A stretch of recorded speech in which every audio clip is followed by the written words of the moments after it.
Nos encontramos meditando acerca de la animación bíblica pastoral dentro de la iglesia. El Centro de Formación Bíblico, Teológico y Pastoral de América Latina va a nombrar la animación bíblica pastoral como ABP. Hemos de hablar de unos fundamentos sólidos que sostienen dicha animación, como son el primero, la palabra de Dios o historia de salvación como camino y fundamento, y segundo, el pueblo peregrino, que es el interlocutor de la ABP. También hemos de tener en cuenta qué es el contenido, cuál es el contenido de la ABP y los agentes de dicha animación. Primero, la palabra de Dios, historia de salvación, camino y fundamento de la animación bíblica pastoral. Bien sabemos que toda la acción de la iglesia está enmarcada en lo que es evangelizar. Primero, conociendo el origen de la historia de salvación, la conformación del pueblo de Dios y después la llegada del tiempo de Jesús. Jesús que conforma una comunidad de discípulos y por último hemos de contemplar a María dentro del camino de fe. También tenemos el pueblo peregrino como interlocutor de la animación bíblica pastoral. Esta condición de peregrinos se contempla desde el Antiguo Testamento con el pueblo de Israel, que es un pueblo que va peregrinando por el desierto hacia la tierra prometida, en donde la promesa del Señor se realiza, se cumple. También este pueblo de Israel se aparta de Dios y ya no escucha la palabra. Entonces el mismo Señor se vale de la palabra encarnada, que es Jesús, para que Él, peregrinando por este mundo, volviera a traer a los suyos hacia sí. Y tanto en el tiempo de Jesús como en el tiempo actual de la iglesia encontramos situaciones que interpelan en el ámbito social respecto a esta animación bíblica pastoral, la desigualdad, la desconfianza, el individualismo y el consumismo. Y también hay ciertas situaciones que interpelan en el ámbito eclesial, el discernir los signos de los tiempos, la centralidad de la palabra de Dios y la vida nueva en Cristo. También, como decíamos, necesitamos conocer acerca de la animación bíblica pastoral y su contenido. Primero hemos de hablar de que el centro de la animación bíblica pastoral es el conocimiento de Jesús. Y esto teniendo en cuenta que la mejor manera de acercarnos o de conocer al Señor es a través de una aproximación a la palabra, a la imagen viva de Jesús presente en la palabra. El objeto de la animación bíblica pastoral es la palabra de Dios contenida en la Sagrada Escritura, es decir, la palabra viva, no tanto el texto como letra muerta, como algunos dirán, sino la palabra viva que todavía sigue actuando y seguirá actuando. El objetivo fundamental de la animación bíblica pastoral es que la palabra de Dios sea el alma de toda la pastoral. Así como la teología pastoral es el eje fundamental que atraviesa, el eje transversal que atraviesa toda la vida dogmática, canónica y la misma pastoral de la iglesia, asimismo la animación bíblica pastoral atraviesa, es un eje transversal en toda la pastoral orgánica de la iglesia. Está llamada a ser la fuerza que impulsa toda la pastoral de la iglesia al encuentro con Jesús vivo en la palabra. Hay unas dimensiones propias de la animación bíblica pastoral. Está la dimensión interpretativa, sustentado en Dei Verbum 12, en el cual la animación bíblica pastoral tiene la tarea de ayudar a comprender. Tiene la dimensión de comunión, Dei Verbum 6 y 11, que ayuda a conducir al encuentro con Cristo, que sale al encuentro nuestro, y también al encuentro con los demás. Y tercera dimensión, la dimensión de evangelización. Conocer la situación y tratar de que el mensaje de la palabra de Dios pueda enraizarse y arraigarse en las situaciones de cada día, porque este mensaje es siempre actual, es siempre nuevo y responde a los problemas actuales. Y por último hemos de hablar también de los agentes de la acción bíblica pastoral. Ellos llevan la palabra en el corazón. Todos son agentes bíblicos de pastoral o de animadores bíblicos de la pastoral, obispos, sacerdotes y en general todos los bautizados. Se dejan interpelar por la palabra, no solo de labios hacia afuera, sino su propia vida. Viven una experiencia carismática y esto bien entendido. Toda la acción del Espíritu para entender la palabra es una acción carismática. Son plenamente humanos. Todas sus dimensiones humanas hacen parte también de la evangelización. Y finalmente, su fe está cimentada en la palabra de Dios. Aquello que anuncia es también el fundamento de su propia fe.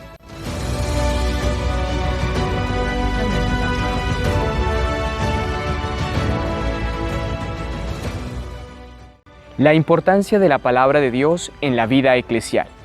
Vamos a reflexionar sobre la palabra de Dios en el contexto de la vida cristiana bajo algunos aspectos que nos presenta el Papa Benedicto XVI en su exhortación apostólica postsinodal Verbum Domini. Precisamente el Papa, a raíz de este sínodo, nos invita a que profundicemos y meditemos con mayor ahínco en la palabra de Dios. El primer tema que nos propone él frente a esta realidad es la necesidad de descubrir la palabra de Dios en la Sagrada Escritura. Muchas veces nosotros no reconocemos que la Sagrada Escritura tiene palabra de Dios, es palabra de Dios. La Sagrada Escritura nos presenta la voz de Dios que nos invita a vivir una mejor vida cristiana. De ahí que es importante que dentro de la pastoral se hable y se promueva la pastoral o la animación bíblica pastoral. Es decir, que la Sagrada Escritura esté dentro de la pastoral, tenga espacios propios para su meditación, para su reflexión, para su conocimiento, pero también que la palabra de Dios ilumine toda la acción eclesial, toda la actividad pastoral. El Papa Benedicto XVI nos exhorta para que incluyamos la Sagrada Escritura dentro de la catequesis, para que incluyamos la Sagrada Escritura dentro de la formación cristiana y también dentro de los encuentros eclesiales. Nunca puede faltar en ningún encuentro, en ninguna actividad pastoral, la palabra de Dios, la Sagrada Escritura. Otro aspecto importante a tener en cuenta es la relación entre la Sagrada Escritura, la palabra de Dios, y los ministros ordenados. El Papa nos recuerda que los ministros, los sacerdotes, obispos, son llamados a ser ministros de la palabra y están destinados a dar a conocer, a profundizar esta experiencia con la palabra de Dios. De ahí que también la preparación para las órdenes sagradas incluya la formación bíblica, pero no solamente una formación de conocimiento, sino también un amor profundo hacia la palabra de Dios. El Papa insiste en la necesidad de que los candidatos crezcan en ese amor hacia la palabra de Dios, no solamente conocimiento, sino amar la palabra de Dios. También relaciona la palabra de Dios y nos lleva a comprender la necesidad de la relación entre palabra de Dios y vida consagrada. Esta vida especialmente contemplativa, su contemplación debe ser basada en la experiencia bíblica, en el amor a la palabra de Dios. También enfatiza la relación entre palabra de Dios y fieles laicos. Ellos deben ser los pioneros en conocer, amar y descubrir el significado profundo de la palabra de Dios. De ahí también que se deba profundizar la palabra de Dios en el contexto familiar, en el matrimonio. Los padres deben ser educadores de la palabra de Dios. Ellos deben llevar a sus hijos a amar la palabra de Dios, no solamente con el conocimiento de ella, sino con el testimonio de vida. En definitiva, el Papa Benedicto XVI nos recuerda que la palabra de Dios está incluida dentro de todo el contexto eclesial. La vemos reflejada en la liturgia, en la oración, en las vidas comunitarias, comunidades de base, comunidades cristianas, pequeñas comunidades, en la familia, en los sacerdotes, en la vida consagrada. Toda la vida eclesial, todo el contexto cristiano está invadido e influenciado por la palabra de Dios. Y nos da un último aporte: la necesidad de profundizar en la meditación orante de la palabra de Dios, la Lectio Divina. Y nos dice que es necesario que nosotros aprendamos a descubrir en la liturgia, en la lectura espiritual de la palabra de Dios, en los padres de la Iglesia, la verdadera interpretación de la palabra de Dios. No podemos interpretarla a nuestro acomodo, a nuestro antojo. Debe ser siempre bajo la iluminación del Espíritu Santo y bajo el contexto magisterial, eclesial. Esa es la invitación que nos hace el Papa Benedicto XVI, y también enfatiza en la necesidad de profundizar en la palabra de Dios dentro de la vida cristiana para poder evitar la proliferación de sectas. Familia, estás en la mente de Dios y con Él vas allá en su corazón. Tu gran misión la A continuación vamos a hablar acerca de la caridad en la pedagogía bíblica. Y entonces acá nos vamos a referir a dos elementos, la caridad y la Sagrada Escritura. Entonces, para decir que la caridad, la pastoral de la caridad debe estar enraizada en la Sagrada Escritura y que la lectura orante de la Sagrada Escritura tiene que tener como fruto también la caridad, porque no podemos orar la palabra de Dios si desconocemos y si no hacemos el bien al prójimo. Y entonces se nos proponen dos elementos principales que tienen que ver precisamente con el Evangelio y con la evangelización. El Evangelio como en términos de revelación, el Evangelio como salvación. Entonces, la evangelización también tiene que ser en esos tonos de revelación, pero también de salvación.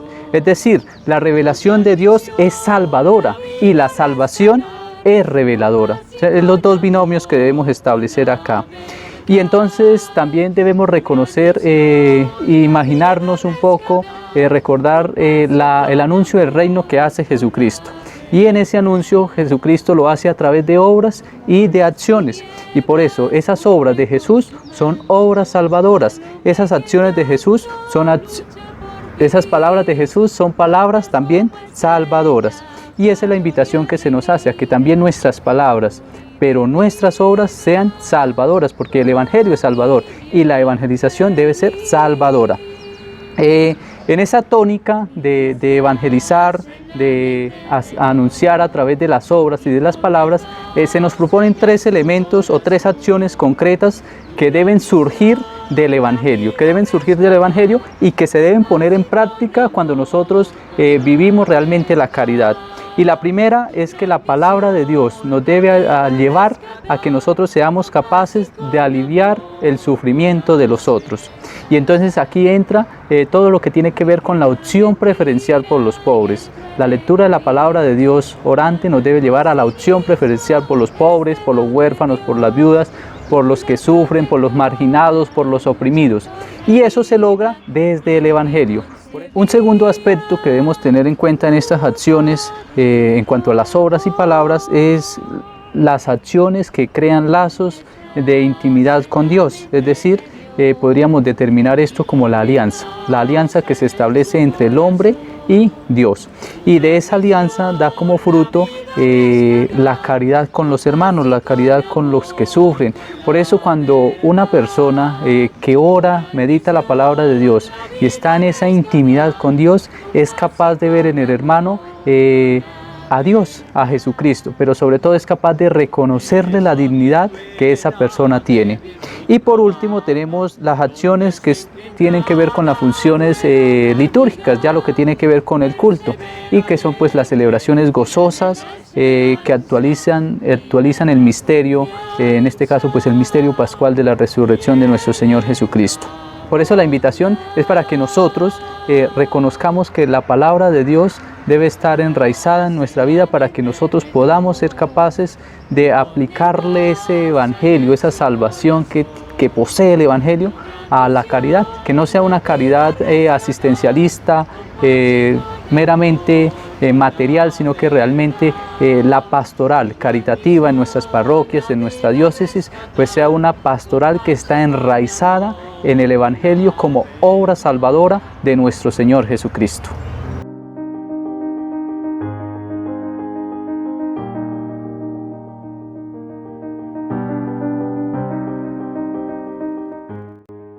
Continuando con el tema que nos proponía Osney acerca del ministerio de la caridad en la pedagogía bíblica, continuamos nosotros en esta otra parte con la Biblia y la pastoral de la caridad. Aquí es importantísimo la palabra liberación y también la historia de la Biblia. Por eso aquí nos tienen una pedagogía divina en el mismo nivel práctico de la evangelización y de la liturgia y sobre todo de la alianza. Nos sugiere tenernos más en la pastoral de la caridad, no encerrarnos o concentrarnos en otras cositas, sino en la pastoral de la caridad como tal. Por eso aquí hay una motivación directa. ¿Y cuál es esa motivación directa? Se trata de unas características pedagógicas de la Biblia. Entre esas hay que tener en cuenta que la clave del año litúrgico de la comunidad es el día de la Cuaresma, del Adviento y de todos estos tiempos que nosotros vivimos en nuestras parroquias, en nuestras comunidades, ya sea en las comunidades parroquiales, sea en las comunidades donde nosotros vayamos a hacer misión. Para tener en cuenta esto, hay que fomentar entre los laicos la espiritualidad específicamente laical, ya que tiende hacia la transformación de las estructuras en favor del ser humano. También nos habla de algo importante y es cuánto daño se hace al pueblo de Dios cuando a los laicos que tienen estos ministerios laicales empiezan a mandar más que los mismos párrocos, empiezan a dirigir esa parroquia. Dicen, no, señores, están equivocados. Realmente los ministerios son para que los practiquen ahí, no para que se adueñen de una parroquia. Y yo pienso que en nuestra práctica nos ha pasado, que hay muchos laicos que mandan en las parroquias más que ese mismo párroco. Entonces no, hay que especificarles la tarea concreta que deben hacer, la tarea concreta para la cual se nombraron ministros de estas labores de nuestras comunidades. La Biblia tiene sobre todo una forma existencial de expresarse, también se narran los acontecimientos y se les interpreta. La Biblia se interesa en el significado religioso de todos los acontecimientos. La Biblia resulta ser muy pedagógica. ¿Por qué? Porque ya que las categorías se manejan son categorías existenciales de pensamiento. La Biblia nos proporciona a todos nosotros muchos recursos pedagógicos que van desde las historias, las parábolas y también proverbios, hasta otros recursos de pastoral más dignos de tenerse en cuenta. Aquí nos decía a nosotros de que un tema central, una herramienta central y que nosotros debemos tener en cuenta en toda nuestra labor de evangelización, en toda nuestra labor de pastoral, es la Sagrada Escritura. Si no la tenemos en cuenta, estamos perdiendo ahí, porque estamos perdiendo el verdadero significado. Es la Sagrada Escritura y sobre todo la oración para tener una buena labor pastoral.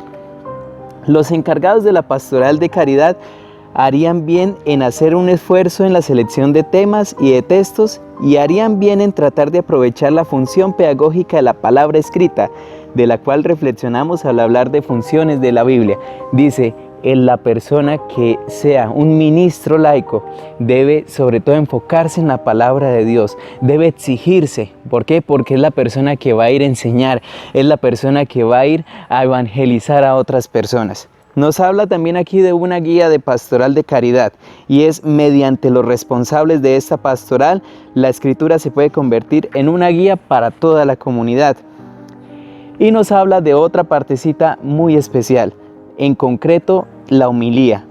Este es un punto especial de colaboración de la pastoral de la caridad con un énfasis en la pastoral litúrgica. También dice que la distribución de las lecturas del leccionario tiene cuidado de los fieles cristianos que vayan a través del año litúrgico y sobre todo que vayan asimilando diversos aspectos del misterio de Jesús.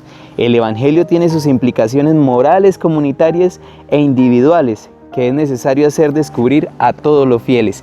En un sexto punto que se nos propone aquí, aparece la historia y la salvación y la pedagogía divina. Es un ejercicio de profundización sobre todo.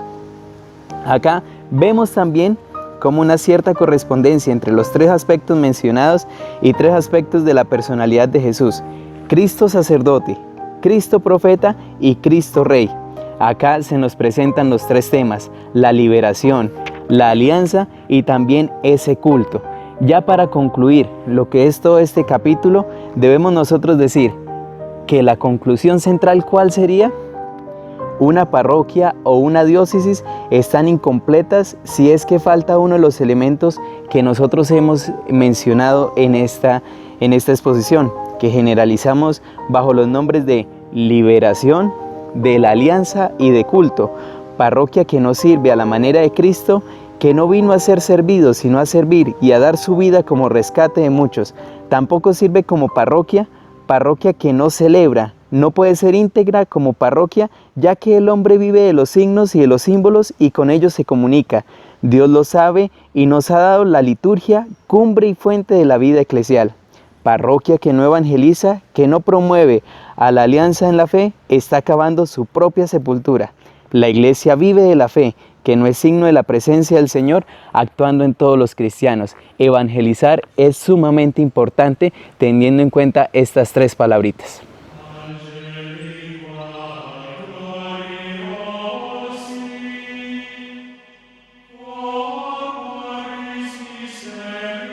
Una de las preocupaciones del Concilio Vaticano II fue darle realce a la palabra de Dios. Si bien en la celebración extraordinaria de la celebración de la Eucaristía, de la misa del Papa Pío V, se leían las lecturas, ya sea en lengua vernácula. Sin embargo, el Concilio Vaticano II, por medio de la Constitución Sacrosanctum Concilium, que habla de la Sagrada Liturgia, quiso darle un realce, y por ello, en todos nuestros templos, después de 1970, ya aparece un altar para la palabra de Dios. ¿Y cuál es ese altar? Pues todos conocemos muy bien, el ambón, que esa palabra pues probablemente significa lugar elevado. Y pues también tenemos el altar de la liturgia de la Eucaristía. Tanto la palabra como el pan se nos da en la celebración de la Eucaristía.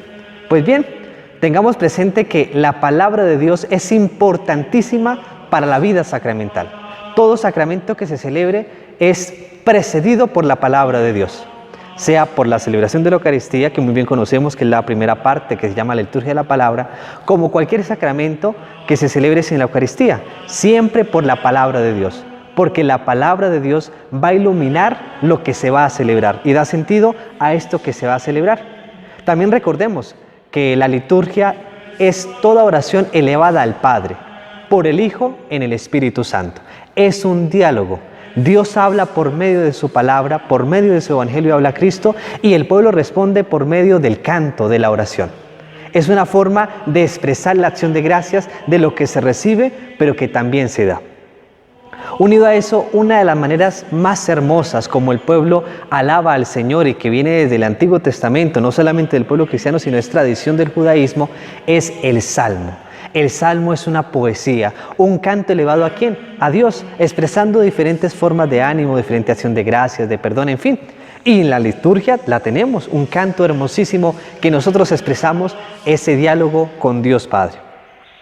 Pero también la palabra de Dios convoca, la palabra de Dios llama, y llama a que nos reunamos en torno a ella, para escuchar, pero no solamente para escuchar, sino para poner en práctica aquello que nosotros oímos. Recordemos que también la liturgia tiene muchísimos signos. Si entramos a un templo o a un altar, siempre nos damos cuenta de los signos hermosísimos que aparecen. Pues ¿de dónde vienen esos signos? Vienen de la palabra de Dios. Démonos cuenta solamente el gran signo del paso por el Mar Rojo, lo que celebramos nosotros en la Pascua, esa lectura de Éxodo 14 que es obligatoria. En las catacumbas, para representar el bautismo, siempre aparecía el paso de los israelitas por el Mar Rojo. Y en la celebración del sacramento, en la bendición del agua bautismal, aparece ese signo. Pues bien, todo signo que la Iglesia tiene es tomado de la palabra de Dios. ¿Y tiene su sentido con qué? Con la palabra de Dios, sin ninguno más. La palabra de Dios da sentido también a los signos que la Sagrada Liturgia tiene. Pero también esta palabra de Dios debe iluminar y transformar. No solamente, como decía ahorita, debemos ser simples receptores, debe calar en nuestra vida, y al calar en nuestra vida debe hacernos mejores cristianos. La palabra de Dios también es signo de catequesis. Nosotros tenemos un elemento muy importante en nuestra liturgia que es el leccionario, es decir, que la misma lectura se hace en la Iglesia Universal. Es importante que nosotros como futuros sacerdotes conozcamos la palabra de Dios que está en el leccionario. Si nosotros nos damos cuenta, este año, desde el año pasado, se han hecho una reforma muy especial a los leccionarios. Pues bien, conozcamos las prenotandas que aparecen, conozcamos la distribución. Así es importante nosotros para el siguiente tema que también aparece, que es la homilía, una parte importante de la liturgia de la palabra. ¿Y por qué la homilía? Porque la homilía es el eco que se hace de la palabra de Dios, tanto de las lecturas como de la oración. Todo va íntimamente unido. Pues si se conoce los signos que se hacen en la liturgia, si se conoce la palabra de Dios, la homilía tendrá contenido y al tener contenido va a dar fruto en quien lo oye. Pues bien, queridos hermanos, que la palabra de Dios sea signo para nuestra vida y especialmente sea un signo y un faro para que nosotros sepamos por dónde caminar.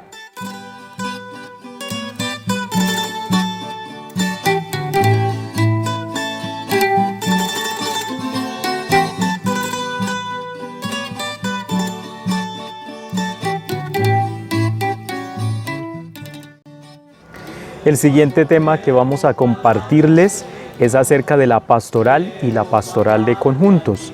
En la actualidad se habla de que el método o la forma de pastoral más eficiente es la pastoral de conjunto.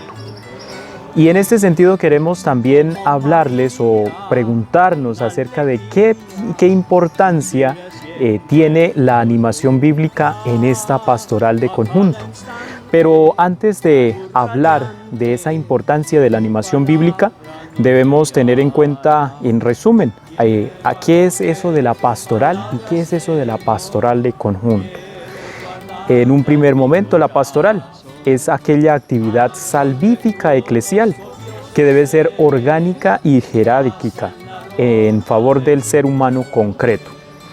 Acerca de la pastoral de conjunto, ¿qué es esa pastoral de conjunto? Es una pastoral que es orgánica y organizada, que es salvífica y que es de todos los hijos de la iglesia bajo la autoridad del obispo, mientras que la pastoral se encamina hacia el individuo concreto. La pastoral de conjunto llama a todos los hijos de la iglesia y todo bajo la autoridad del obispo. Vamos a entrar en materia acerca de la pastoral de conjunto y la animación bíblica. En este sentido, vamos a decir que es necesario que en la pastoral de conjunto haya una comisión que reflexione, que apoye y que promueva la animación bíblica en toda la pastoral. Es necesario que la pastoral de conjunto en todas sus instancias se vea animada por esta comisión de animación bíblica. Y también tener en cuenta que en la animación bíblica todos somos agentes. Vamos a ver algunos aspectos o algunos temas en los cuales en la pastoral de conjunto debe estar presente la animación bíblica, y esto es propiamente en tres partes, como lo es la Biblia y la catequesis, en la homilía y la liturgia y la Biblia. El primero de ellos, la Biblia y la catequesis.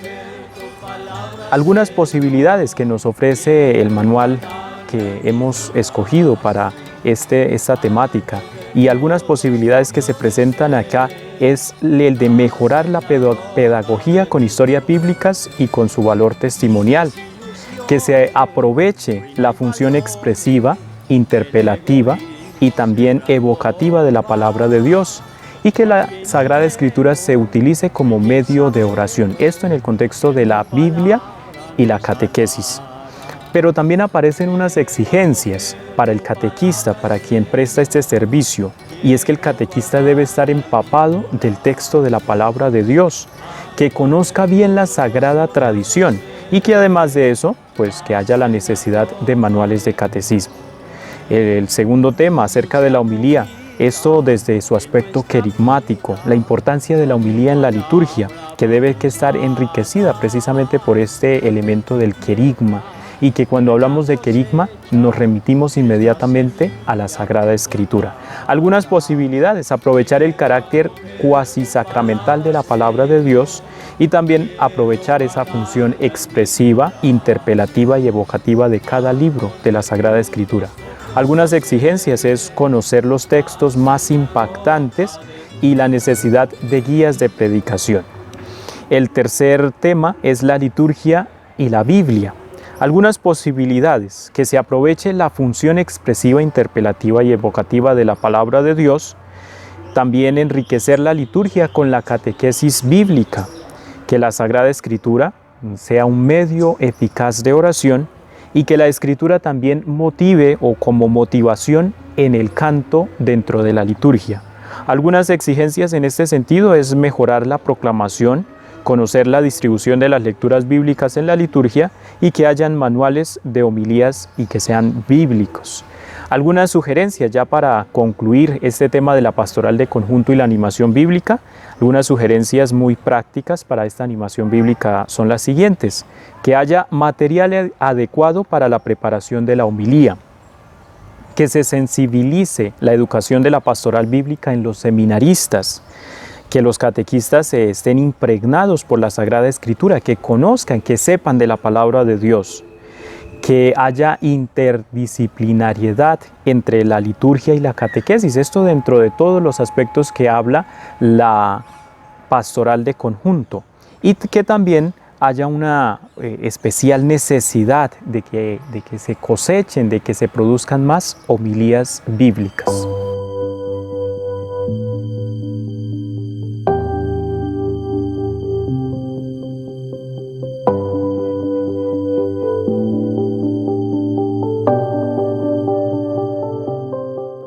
El tema final que queremos compartir con ustedes es una de las conclusiones del Papa Benedicto XVI en su exhortación apostólica Verbum Domini, números 86 al 88. Nos va a hablar de la Lectio Divina. Nos dice el Papa Benedicto XVI que hoy más que nunca los fieles cristianos necesitamos un acercamiento, pero un acercamiento orante a la palabra de Dios, porque la Sagrada Escritura es la base de toda la espiritualidad cristiana. Toda oración, entonces, dice el Papa Benedicto XVI, debe estar acompañada por un fuerte impulso y cercanía con la palabra de Dios. Nos cita una frase de Orígenes que dice literalmente: entender la Escritura requiere más que estudio, oración e intimidad con Cristo. Esto para decir que todo acercamiento a la palabra de Dios, antes de ser un acercamiento académico, que es muy importante y de gran valor, también tiene que ser principalmente un acercamiento en intimidad con el Señor, es decir, en actitud de oración. El acercamiento individual, dice el Papa, es válido, pero más que nunca, o sobre todo, vale la pena el acercamiento en la liturgia, en el ambiente eclesial. Entonces va a insistir ya como acercamiento personal en la Lectio Divina, en la oración orante con la palabra de Dios, y nos va a recordar los 5 pasos de la Lectio Divina. El primero, la Lectio, donde nos dice el Papa. ¿Qué nos preguntamos nosotros en la Lectio? Nos preguntamos qué nos dice el texto, nos preguntamos acerca del contenido, qué nos dice esta parábola, qué nos dice este mensaje, qué nos dice Jesús en estas frases. El segundo paso de la Lectio Divina es la meditatio. Aquí nos preguntamos qué me dice a mí. Viene entonces la aplicación personal a la palabra. ¿Qué me está queriendo decir a mí este texto leído en el contexto de hoy? El tercer paso es la oratio. Y debemos decir qué le decimos nosotros al Señor, qué suscita, qué emoción me inspira en mí esta palabra en el momento concreto de mi vida.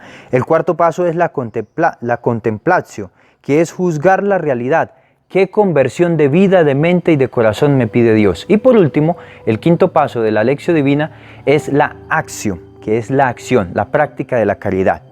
Estos son los elementos básicos que nos menciona el Papa Benedicto XVI como elementos importantes de la Lectio Divina. Termina recordando que la Lectio Divina o la lectura de la palabra de Dios otorga indulgencia parcial en la Iglesia. Finalmente, no queremos terminar nuestra exposición sin hacer una breve alusión a la carta apostólica del Papa Francisco del 30 de septiembre de este año, dedicada a la palabra de Dios. Se llama Scripturae Sacrae Affectus, que podemos traducirlo como la estima por la Sagrada Escritura, y es escrita con ocasión del centenario número 16, los 1600 años de la muerte de San Jerónimo. El Papa nos dice que San Jerónimo ha dejado una gran herencia a la Iglesia, y es la estima y el amor por la Sagrada Escritura. Después de hacer una biografía del santo, destaca 2 virtudes de él que nosotros, los fieles de hoy, del siglo XXI, podemos imitar. La primera es el amor por la Sagrada Escritura, que en San Jerónimo se traduce como un deseo de conocer a Cristo. ¿Por qué San Jerónimo estudiaba la Sagrada Escritura? Porque quería conocer más y mejor al Señor. Y la segunda cualidad es el estudio por la Sagrada Escritura, que en San Jerónimo se traduce o se entiende como una diaconía a la palabra. Servir a la palabra es estudiar a la palabra, porque con eso podemos explicarla mejor a nuestros hermanos. Y hay la razón de ser de la Vulgata, que es una forma de inculturación de la palabra.